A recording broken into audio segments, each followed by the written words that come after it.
Hello, sci-fi fans. Welcome back. Whoa. What happened?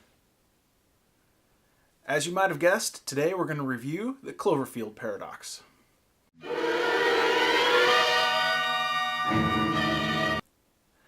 Now that we're back in our universe, let's talk about the film.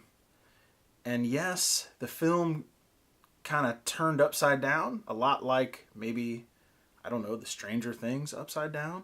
Perhaps every alternate universe is upside down. It's just weird that, you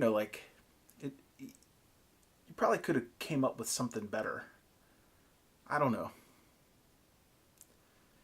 But flipping to an alternate universe does not necessarily mean you're upside down. How would I know? Like, what do I know about string theory? Yeah. Anyway. So let's talk about the movie. So this was a J.J. Abrams movie, and I've seen all of the CloverField films. And honestly, the only one I really, I don't want to say liked, but the only one I thought was decent was the original one. And it was because it was the way it was filmed, it was interesting, it was unique, it was a little scary, it was kind of Blair Witch Project-y. And then it kind of went a different direction. More alien, which, they're the beasts, in the CloverField beasts, or beasts, or whatever, are not, are they aliens? Are they sentient? That's all interesting questions that I hoped would be interesting to have answered in this movie. But there were cool parts about this movie. Like, I loved the space station. I loved the acting was really good. We had, Gugu Mbatha-Raw, that was the Hamilton character, which, she carried most of the movie, in my opinion. Really great actress. She played the part really well. I felt kind of her torment as she was going through this movie. I don't want to give you, any spoilers or too many spoilers if you haven't seen it, but you'll feel her torment the same way as she feels it. Hopefully, at least it did for me. And then we have Elizabeth Debicki, who played Jensen, who I thought she did a really excellent job. She was transported from the other universe, arrived on the space station, had to make some hard choices throughout the movie, and again, you see her struggle emotionally on what the best choices were throughout the movie. So that really gave it, made it interesting. The sets were cool. The space station was awesome. It got cheesy. The parts that in my opinion, ruined the movie is it got cheesy. And if you watch my reviews, that's the number one sin, is if these movies get cheesy. If you attempt to do something and it doesn't really turn out like it's supposed to be and ends up cheesy, I'll give you a pass. But when you do stuff in the movie that has absolutely no bearing on anything going on in the movie. We have an arm in this movie operating of its own accord. So far, nothing in this universe has defied the laws of physics. It's just a different universe, slightly different. But we have two instances with this movie where it's just weird. And I don't get the impression that this universe that the particle accelerator has transported them to has got this funky physics going on. So to me that just ruined the movie. There's an instance where things get teleported into another person at the move. Like, why that person and not everybody else? There's just things in the movie that were done, I think, to just add suspense. Like, they must have watched the movie and they went, man, this is boring.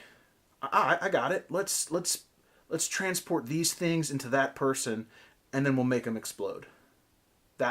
That'll add something to the movie. Okay, let's do that. And then they watch it some more and they go, if this guy's arm got cut off, but then the arm itself came back to life, yeah, let's add that into the middle here. That's this movie. I mean, the only really good thing about it was J.J. Abrams' style, right? It's very Star Trekky, very Star Warsy. The space, J.J. Abrams' space looks all the same to me. It's got the lens flares and the it's high resolution, and you look out the windows and it's space. It's cool. The sets and the directing I think look good. It's just the story was so bad. The ending was cool, but it's like the beginning and the ending were cool. The parts in the middle, I haven't looked at any of the other reviews. Maybe this thing got 5 stars everywhere and I'm insane, right? It's the best J.J. Abrams science fiction movie ever made. But I doubt it. Did I enjoy it? I absolutely enjoyed it. It's sci-fi. I'm going to watch it. But this really qualifies as like an A-list movie that ended up being B-list in quality. It was one of those to me like maybe they're like, we're gonna make this many Cloverfield movies, and we're just gonna cash in on making a bunch of them, and then when they're no longer profitable, we'll stop making them. So let's get to the review. For the story, I gave it 2 stars. I mean, that's generous. When you watch it, you'll say, where'd the second star come from? I promise you. The cast, I gave it 3.5 stars. Some of the cast was really great, like Gugu and Elizabeth. Gugu and Elizabeth's performance was great. There were other good actors in it too, but nothing really stood out. The sets were made. I mean, they were J.J. Abrams quality sets. They were great. I gave it 4 stars. It looked real. I mean, looked real. Costumes, I gave it 3.5. They weren't bad.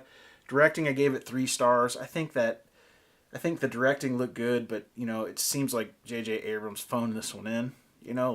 Like I imagine him like on the beach sipping a Mai Tai, like on FaceTime while they're filming the movie, going, I don't know, add a lens flare. Oh yeah, that's good. Oh, I see you guys made the arm alive. Oh, okay.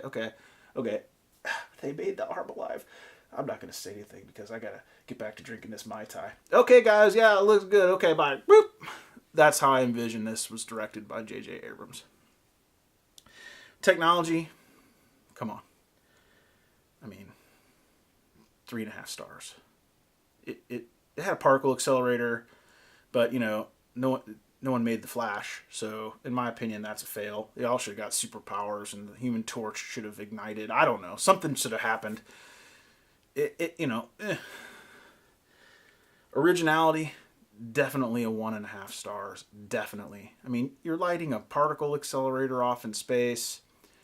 I mean, again, it's one of these. I don't have any idea about the Cloverfield universe. I don't know if this was books. I have done no research on this. I watched the movie. I let it soak in and went, meh. And that's what it is. So, if you're going to figure out a way to make Cloverfield real, make us believe where it came from, I still don't understand it. They transported the space station to another reality. They cracked open a portal, I guess, between realities, and a giant monster came through. Yet they went to the other Earth. There were no giant monsters there. The giant monsters came from a third place that no one. Is it the upside down? I mean, it just doesn't make any sense to me. But I could just be, a dummy. I don't know. Maybe I just like my movies to make sense. Yes, I like alien movies to make sense. I don't know what I'm saying. All I'm saying is I watched it and went, nah. So that gives it an average score of 3. Maybe the lowest score of any movie that I've reviewed, which this is my first one. So not a good start. Not a good start. But it was definitely fun. I mean, it was free on Netflix. I guess I pay for Netflix, so I got my money's worth. It was 2 hours of decent entertainment, and I got to make a video and talk to you about it. Leave your comments below if you think the movie was good, bad, if you agree, talk about the plots. Tell me if I'm crazy. Tell me if you like your alien movies that are science fiction and not real to make sense. I don't know. Seems like an okay idea to me. And hit subscribe, please. I don't know if I have a subscribe button somewhere, or hit the clock or the alarm, the bell, or whatever it is, so you know when I make videos. And follow me on Twitter, Instagram, Greg Reviews Sci-Fi, on Facebook, Greg Reviews Sci-Fi. And I'll talk to you later.